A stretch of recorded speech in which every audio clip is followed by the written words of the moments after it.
And now let's take you live to Mumbai, where Reserve Bank of India's Governor Shaktikant Das is addressing the media. Hello.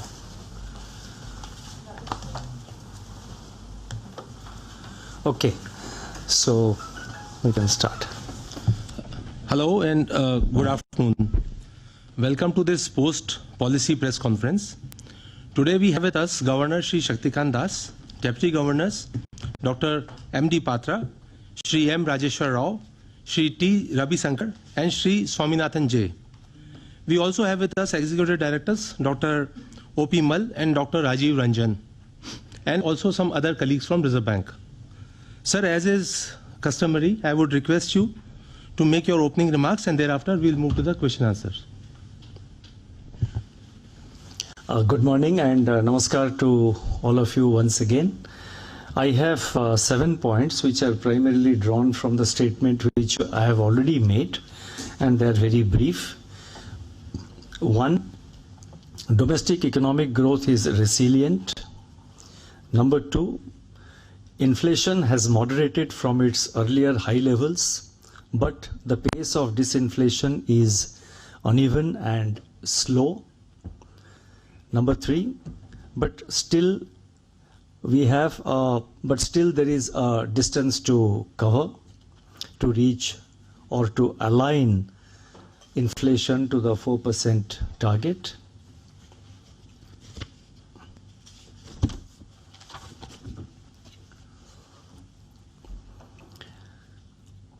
Four, the financial sector is stable with well capitalized and unclogged balance sheet. 5. India has enhanced its resilience against spillovers from external shocks. 6. Foreign exchange reserves have reached a historical high of $675 billion. 7. Reserve is committed to ensure orderly evolution of financial markets, which are in, that is regulatory, orderly evolution of financial markets in its regulatory domain. I read this point again. Reserve Bank remains committed to ensure orderly evolution of financial markets in its regulatory domain. Thank you. Thank you, sir. Before we start, I will request the media friends present here to please wait for your turn. Also, please restrict to 1 question per person so everybody gets an equal chance. If time permits, we can consider other. Sir, there are 24 participants from media today, and with your permission, I'll call out their names. So we'll start with Ms. Lata Venkatesh from CNBC. Before that, I just want to make 1 point. The second point actually, I just want to rephrase it, what I had said. It should read as follows, that inflation is moderating, but the pace of disinflation is uneven and slow. I said that earlier I said it has moderated from its high levels, but I have actually, the wording should be, inflation is moderating, but the pace of disinflation is uneven and slow. And third point was that there is still a distance to cover to align CPI inflation to the target. Thank you. Yeah, please go ahead. Good morning, Governor, and everyone in RBI. I'm Lata Venkatesh from CNBC TV 18. Governor, can you parse the impact of the global, especially the US economic data, on the Indian economy? The last 1 week expectations are what was, the Fed's rate cut would be 1 in September for 2024. Now the market is factoring in 125 basis points.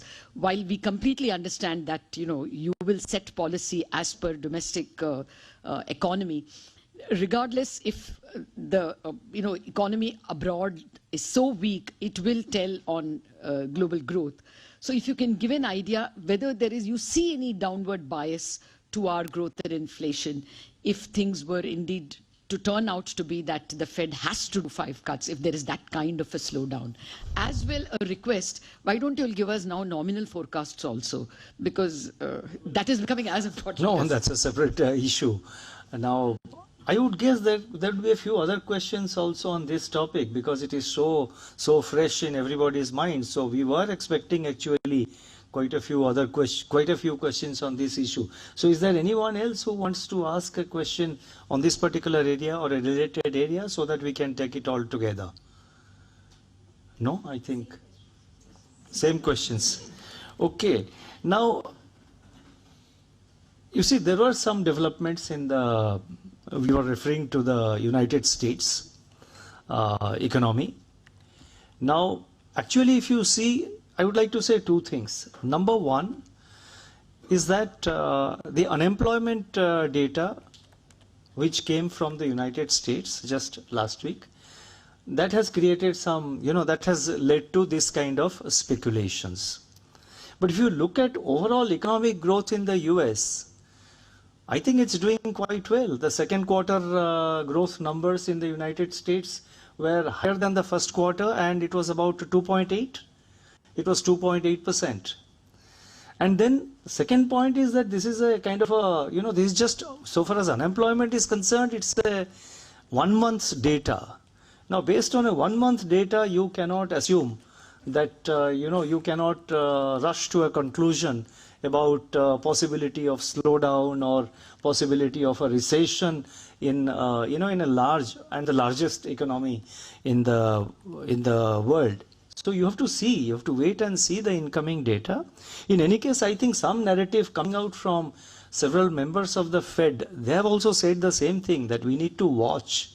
So therefore, I think it would be sort of, I would say at this point of time, it would be premature to talk about a recession in the United States, but I'm not holding a brief for the US. And all that I would like to say from the perspective, from the point of view of the Reserve Bank, is that we will be watchful of all incoming data from domestic as well as, in this case, from external sources, and we will deal with all emerging situations.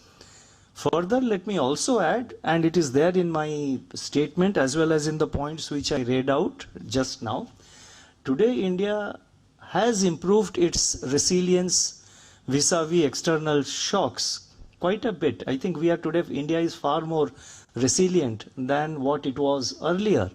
So we will have to wait for the incoming data and deal with the situation.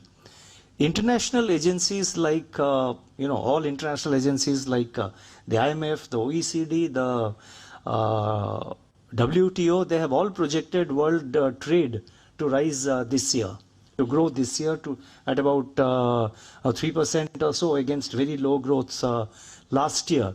So this projection was just made very recently, and that would obviously support the overall external demand situation.